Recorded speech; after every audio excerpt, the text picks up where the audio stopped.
Hey, how's it going? 22 long rifle. Introduced in 1887, this small game cartridge is one of the most common calibers in the United States.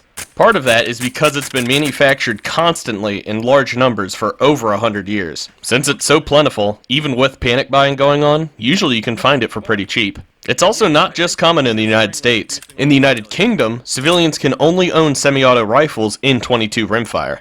That includes all the 22 rimfire cartridges, but 22 long rifle is the most common. Shout out to all my British shooters out there.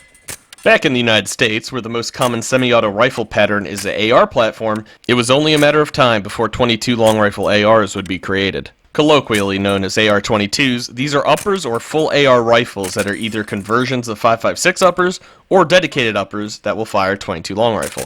One popular example is the Smith & Wesson 1522, pictured here. These actually trace as far back as the 70s with the Atchison Arms M16/AR-15 conversion bolt that is reminiscent of conversion kits sold by a few companies today. Pictured is a CMMG conversion bolt assembly that simply slides in place where a normal AR bolt sits. Notice the chamber adapter shaped like a 5.56 cartridge. These kits are great for shooting a 5.56 or a 223 rifle for cheap, but come with a few downsides. The twist rates on most 5.56 barrels are not well suited for 22 long rifle and produce poor precision. The Reloading Craft on YouTube has a great video on this, and I'll link it in the description. 22 long rifle is also a filthy cartridge and will clog your gas system in short order, meaning you have to swap between 22 long rifle and 5.56 frequently to keep the system working. You also get some free bore in the chamber adapter that probably hurts precision a bit as well. So, I did not go with a conversion bolt, but instead a dedicated 22 bolt and barrel assembly from BoreBuddy. Dedicated uppers have the advantage of being more precise, being shorter in length, both a pro and a con, I'll go over that later, and being lighter. I was originally going to go with the CMMG dedicated bolt and barrel, but after seeing the prices, I had to go with the BoreBuddy. The BoreBuddy comes with overall improved quality components and a set of 3 different strength action springs for tuning your upper. The price difference was not significant. I found the CMMG for $260 and the BoreBuddy for $300. The only thing I didn't like at first was that the BoreBuddy bolt had a black finish, and I generally prefer bolts to be in the white, but it's really not that big of a deal. The shipping was also quick as fuck. I ordered it on Monday, and it showed up that Thursday, which was 4 days ahead of schedule. Pretty dope. The barrel is the 4.5-inch blaster barrel, which are manufactured from 4140 steel and a pencil profile. Because of how 22LR AR barrels are measured, this means that with a 4.2-inch handguard, the muzzle was sunk about 1.5 inches deep into the handguard. I wanted to mount my Obsidian 9mm suppressor to it, so I got a 1.5-inch barrel extension and extended the muzzle threads just far enough that I could thread the can on. The barrel is nitrided and comes with a thread protector. I saw no quality issues with the barrel, and it chambered ammunition nicely. One cool thing about a 4.5-inch barrel on a 22 long rifle is that it keeps most rounds subsonic despite if they were meant to be or not. That's a big plus for shooting suppressed. The bolt assembly is pretty much a copy of the CMMG/right-to-bear/other manufacturers pattern. The bolt assembly is a self-contained action unlike most ARs. That means that your buffer and buffer spring are never used. BoreBuddy sells a plug you can insert into the buffer tube to take up about a millimeter or so of slack you get in most upper and lower combinations. I don't know that using it's entirely necessary though, as I got pretty good reliability without it. I got the version with the quiet collar, which incorporates a plastic buffer to reduce action noise when the bolt slams home. To quickly go over the other parts, I used a slick side upper I had on my 7.62x39 pistol before it died, a cheap Just Rails 4.2-inch M-Lock handguard and foregrip. These are cheap and Chinesium, but I'm not really concerned because it is just a 22 long rifle. I then have that Hughes Precision 1.5-inch barrel extension. It has a standard mil-spec charging handle, and I haven't noticed any gas to the face issues, which is pretty nice. Then I have a cheap Firefield Micro Red Dot on a Picatinny mount that sits at about lower 1/3 height. All of this sits on my SBR'd M4E1 lower receiver, which is why I can have a foregrip on a package this short. The foregrip makes it infinitely more comfortable than trying to grab just the handguard. Your hand really isn't meant to bend that way. I use this gun with CMMG Gen 2 25-round mags and Black Dog V208 25-round mags as well.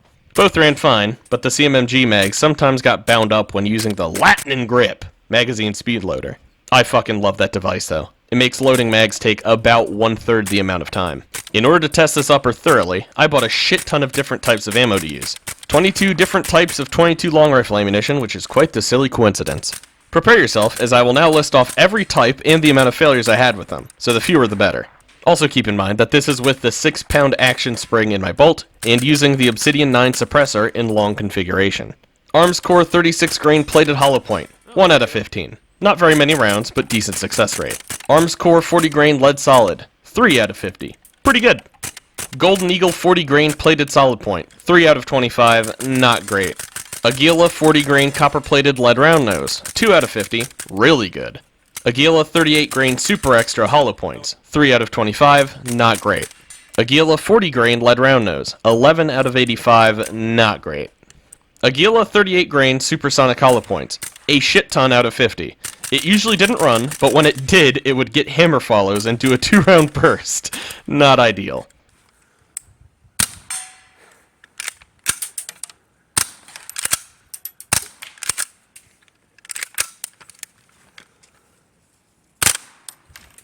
That was, a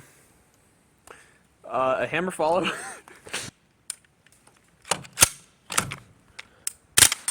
Another double tap.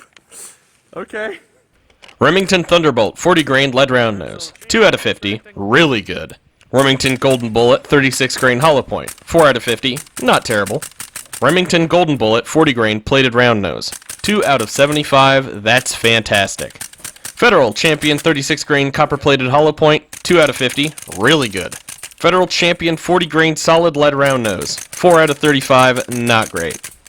Winchester White Box 40 grain lead round nose, 3 out of 50, surprisingly good. I've heard bad things about Winchester White Box 22. Winchester Super Suppressed Subs 40 grain hollow points, 8 out of 50. Most expensive ammo at 11 cents per round I shot, and it ran like ass and really wasn't that quiet. Winchester Super X 40 grain hollow point, 4 out of 50. Not great, and many rounds broke the sound barrier despite this gun having a 4.5-inch barrel, so these are hotter. Fiocchi High Velocity 40 grain copper plated round nose, 3 out of 50, pretty good. Fiocchi High Velocity 38 grain copper plated hollow point, 2 out of 50, really good. Fiocchi Standard Velocity 40 grain lead round nose, 3 out of 50, pretty good.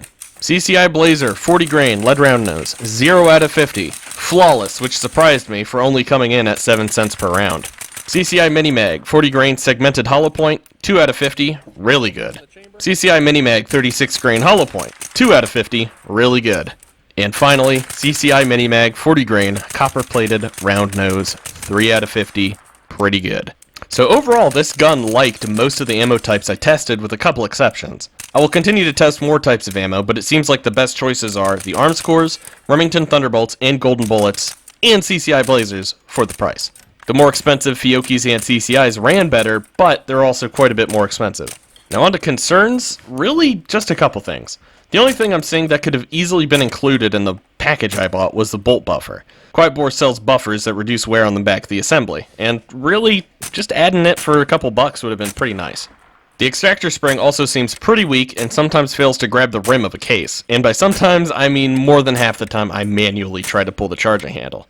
BoreBuddy, of course, sells extra power extractor springs, but it would be nice for one of them to be included for you to swap out on your own volition. And when I first tested this on the range and not just into a clearing bucket, I had some hilarious failures with a 3-pound spring. The spring guide rod would dislodge itself from the bolt carrier and get stuck inside the bolt itself. After switching to the 6-pound spring, this issue disappeared entirely.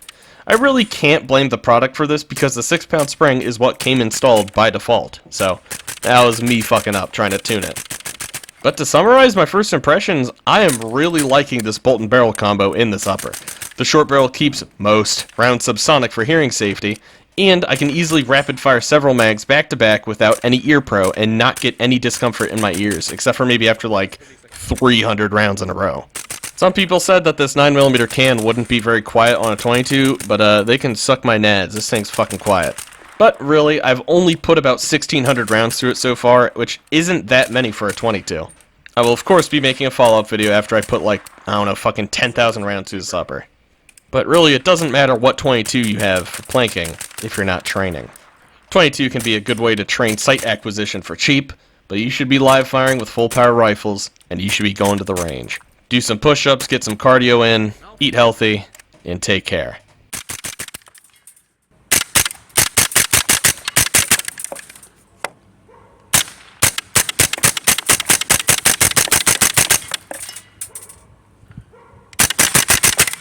Ha ha ha!